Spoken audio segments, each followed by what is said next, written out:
Good morning everyone. নতুন এটা ভিডিওৰ হৈতে আপোনালোকক পুনৰ স্বাগতম জনাইছো। আজি এটা স্পেশাল ভিডিও লৈ আহিছো আপোনালোকৰ মাজলৈ। আমি মাহে মাহে বা 15 দিনৰ মুৰে মুৰে পাৰ্লাৰত গৈ পিনে আমি স্পা কৰো। আমি 900 টকা 700 টকা খৰচ কৰো। কিয়নো আমি সেই পাৰ্লাৰত নগৈ পিনে ঘৰতে স্পা কৰিব নোৱাৰো নে? ঠিক তেনেদৰে ময়ো এতিয়া ভাবিলো যে পাৰ্লাৰত না যাও আৰু ঘৰতে এতিয়া স্পা কৰিম। আৰু তাৰ কাৰণে আজি মই স্পেশাল বস্তুটো হৈছে চাউল। আমি চাউলেদি বহুত কৰিব পাৰো। লাহে লাহে আপোনালোকৰ মাজত লৈ আহিম ভিডিঅ'বোৰ মই। ফাৰ্স্ট টাইম আজি মই স্পা কৰিম বুলি ভাবিছো। চাউলেৰে আমি কেনেকৈ স্পা কৰো চাউলৰটো গুণাগুণ আটায়ে জানেয়ে।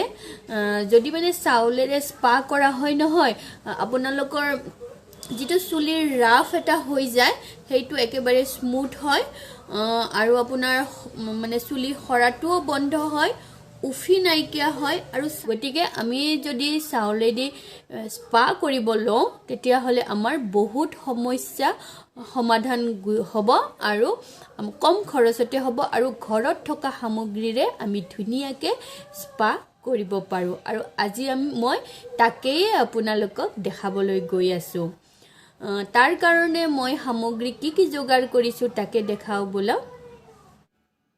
1 গিলাস মই ঠাণ্ডা পানী লৈছো আৰু ইয়াত মই 2.5 চামুচ চাউলৰ গুড়ি ব্যৱহাৰ কৰিছো। আপোনালোকৰ জোখ অনুযায়ী চাউলৰ গুড়িটোৰ পৰিমাণ বঢ়াই দিব পাৰিব। মোৰ চুলি কম যে হেতু কাৰণে জোখ অনুযায়ী মই 2.5 চামুচে লৈছো। মই উঠাই দিছো।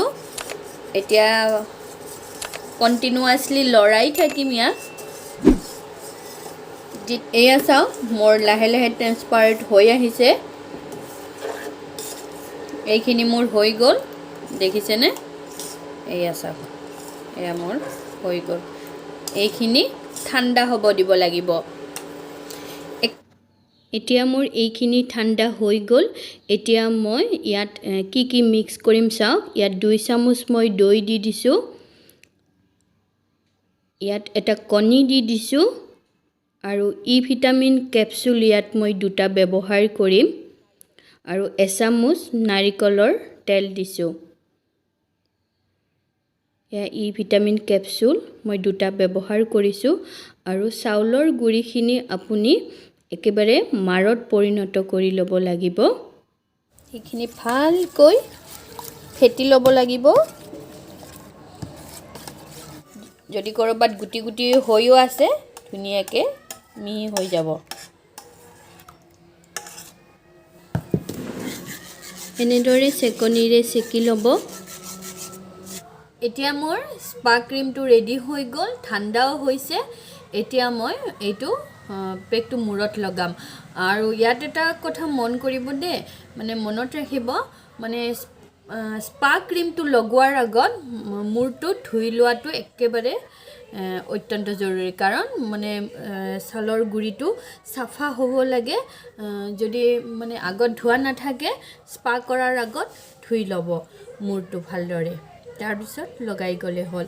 এটো কোনোবাই লগাই দিলে বস্তুটো ভাল হয় কিন্তু যে নাই কোনো লগাবলৈ, গতিকে নিজে লগাব লাগিব আৰু এনেকে দৰে। আৰু এইখিনি লগোৱা হোৱাৰ পিছত মই আধা ঘণ্টা মান এইটো ৰাখি দিম। তাৰ পিছত কুহুমীয়া গৰম পানী দি ধুই দিম। এইদৰে লগাই যাম।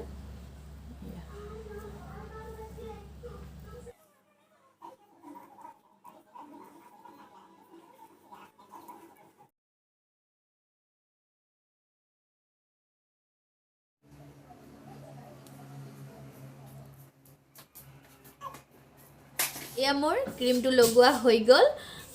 এতিয়া মই এনেকৈ আধা ঘণ্টা থাকি কুহুমীয়া গৰম পানী দি মই ধুই দিম। পিছত লগ পাই আছো আপোনালোকক মই ৰিভিউ দেখাম কেনেকুৱা হয় মোৰ চুলিখিনি। হেল্ল গাইজ, মই চুলিখিনি অটাই আহিলো।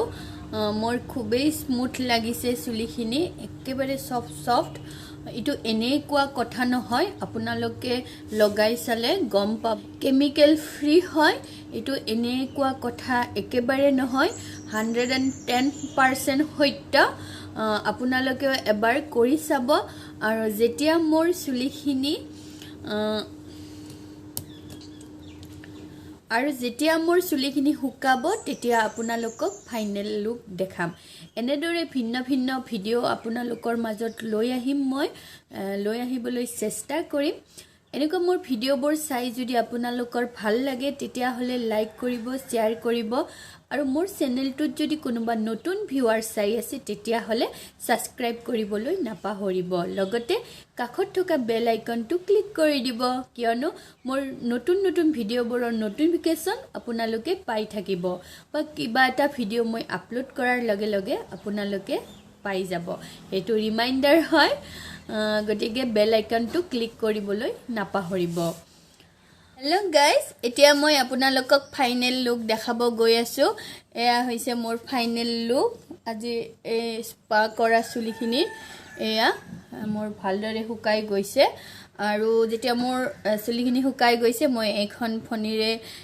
আচুৰি দিছো চুলিখিনি এয়া মোৰ ফাইনেল লুক একেবাৰে স্মুথ হৈছে এয়া চাওক দেখিছেনে এয়া গটিকে আপোনালোকেও ট্ৰাই কৰক কোনো ইয়াত কেমিক্যাল নাই কেমিক্যাল ফ্ৰী হয় লগাই পিনে বহুত ভাল পাব হাতত অকনমান সময় উলিয়াই ল আৰু কোনোবাই যদি বেলেকে লগাই দিয়ে তেতিয়া হলে তো খুবেই ভাল হয় আৰু যদি কোনো তেনেকুৱা মানুহ নাই কষ্ট কৰি হলেও নিজে লগাই লওক বহুত বেছি ভাল হয় মই ভাল পাইছো আপোনালোকেও ট্রাই কৰি চাওক